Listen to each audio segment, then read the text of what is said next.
میں ہوں آپ کا ہوسٹ سلیم بن محمد رفیع، اور یہ ہے آپ کی یوٹیوب چینل ضمیر یونیورسل۔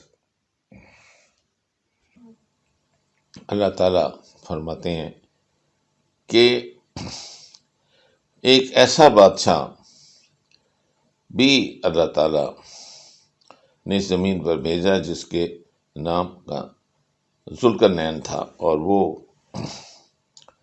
اس کو کچھ ایسے اختیارات اسپیشل دے رکھے تھے کہ اچھے لوگوں کو وہ اچھی طرح سے وہ ٹریٹ کرتے تھے، اور جو برے اور کافر تھے، جو خدا پہ یقین نہیں رکھتے تھے، ان کو وہ ظاہر ہے کہ وہ سختی سے نپٹتے تھے، اور جو بھی وہ ان کو سزا اور عذاب دیتے تھے، مرنے کے بعد ان کو ویسے ہی اور اس سے بھی بڑا اللہ تعالیٰ روز قیامت ان کو عذاب دے گا۔ تو ذوالقرنین اپنے سفر کے دوران ایک ایسی جگہ پہنچتے ہیں کہ جہاں کچھ لوگ دیوار کے والی طرف کھڑے ہوتے ہیں، اور وہ لوگ ان کے چاروں طرف ذوالقرنین کے اکٹھے ہو کر کہتے ہیں کہ ذوالقرنین، یہ یاجوج اور ماجوج کی قوم ہے، یہ ہر وقت جھگڑا کرتے رہتے ہیں اور فساد کرتے ہیں، آپ ان کے اور ہمارے درمیان کوئی دیوار بنا دیں کہ تاکہ ان کی ہم جو زیادتی ہیں، یہ ایک ظلم ہے، اس سے ہم بچ سکیں۔ تو حضرت جو ذوالقرنین کو جو اللہ تعالیٰ نے خاص طاقت دی تھی، انہوں نے لوہے کے بڑے بڑے تختے ان سے کہا کہ لے کر آؤ پھٹے، اور اس کو پہ لاؤ پھونکے مار مار کے، اور اس کے اوپر آپ نے تانبا ڈال دیا، اور پھر ان میں یہ طاقت نہ رہی کہ وہ یاجوج ماجوج اس میں نقب لگا سکیں اور لوگوں کو تنگ کر سکیں۔ اور یہ بات آپ آیت الکرسی میں سورہ بقرہ میں آپ کو اوپنلی بتا دی گئی ہے کہ بہت کم علم 0.00001 بھی اللہ تعالیٰ نے انسانوں کو نہیں دیا، اور اس میں سب پیغمبر شامل ہیں،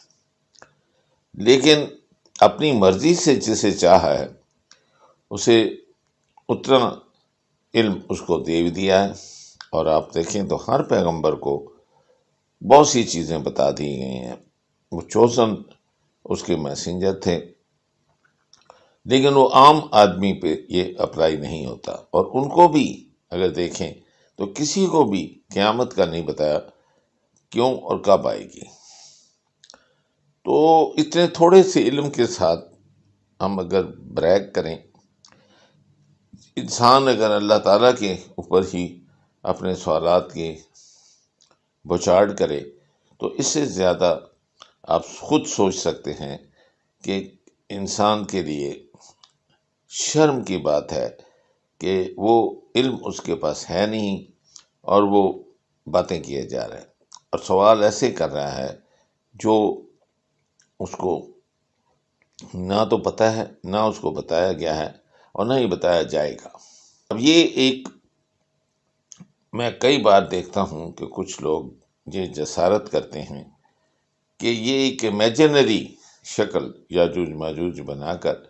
یوٹیوب پہ اوپر کسی نے ڈالی ہے،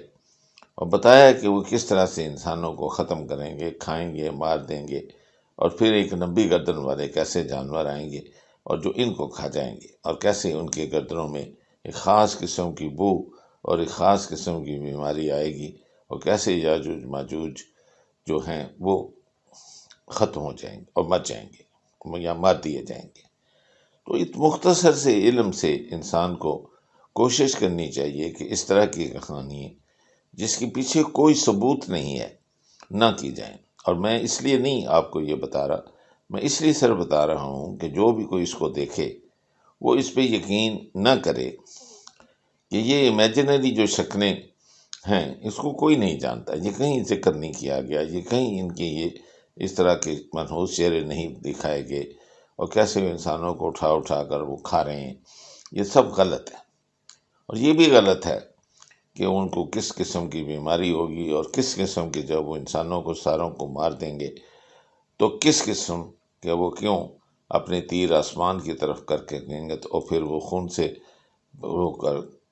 سوکھ ہو کر واپس آئیں گے تو یہ وہ سمجھیں گے کہ اب ہم نے آسمان پہ بھی جو مخلوق ہے اس کو ختم کر دیا۔ نعوذ باللہ من ذالک، کیا ہستی ہے ان کی کہ یہ کیا کر سکیں، ان کی کیا اوقات ہے۔ تو انسان کو اپنی حدود میں رہنا چاہیے، اور تجسس جو ہے وہ بھی ایک بہت بڑا گناہ ہے۔ آپ اس حد تک تو ضرور دیکھیں کہ کائنات اللہ نے بنائی تو اپریشیٹ کریں، لیکن تجسس کو ان جو ریڈ لائنز ہیں اس نہ کراس کرنے دیں، کیونکہ ہمیں علم دیا ہی مختصر گیا ہے، اور جن لوگوں کو آیت الکرسی ترجمے کے ساتھ پڑھی ہے یا اس کو سمجھا ہے تو ان کو احساس ہوگا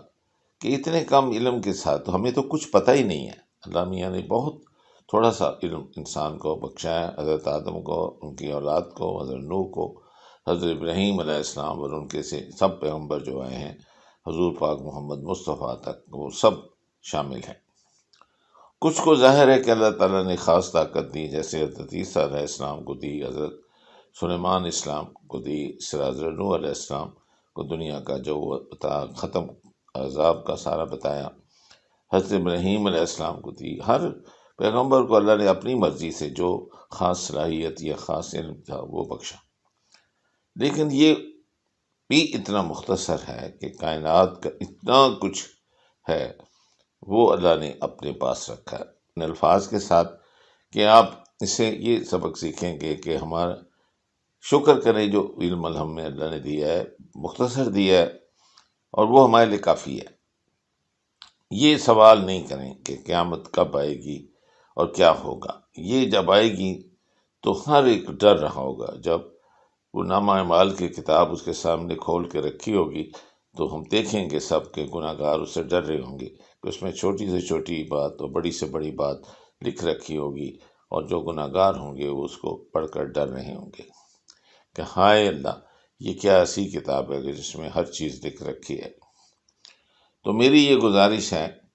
کہ ضرور پڑھیں، پڑھنے سے آپ کو کلام پاک کا اور اللہ تعالیٰ کا جو کلام ہے پتہ چلتا ہے، لیکن اس کے ساتھ ہی اپنی اوقات بھی پتہ چلتی ہے کہ ہمیں کس قدر مختصر علم دیا گیا ہے، اور وہ ہمارے لیے کافی ہے۔ تو وہ اگر ہم اس حد تک رہیں اور حد کو کراس نہیں کریں تو ہم اپنے جس نے ہمیں بنایا ہے اس کے ہر وقت شکر گزار ہوں گے اور شکر کرتے رہیں گے، اور یہ ورد جو شکر الحمدللہ اور اپنے گناہ کے جو معافی ہے استغفر اللہ جو ہے، یہ میرا خیال ہے کہ اس سے بہتر آپ کو تسبیحات نہیں ملیں گی۔ اور اللہ تعالیٰ کی شان کی اور بڑائی کا جو ذکر ہے، سبحان اللہ وبحمدہ، سبحان اللہ العظیم، یہ ساتھ کریں، اور اللہ ہی ہے جو ہمیں یہ طاقت دیتا ہے کہ ہم کوئی نیکی کر سکیں یا ہم گناہوں سے بچ سکیں، اور ہمیں اللہ ہی حسبنا اللہ و نعم الوکیل کافی ہے۔ میں ان الفاظ کے ساتھ کہ ہمارا یہ یقین جو ہے اللہ پہ اور پختہ ہوگا، میں آپ سے اجازت لیتا ہوں۔ یونیورسل ٹیلی ویژن کو سبسکرائب کرنا نہ بھولیں، اس کے بعد بیل بٹن پہ کلک کریں، اور اپنے کامنٹس کے سیکشن میں اپنے قیمتی جو خیالات کا اظہار ضرور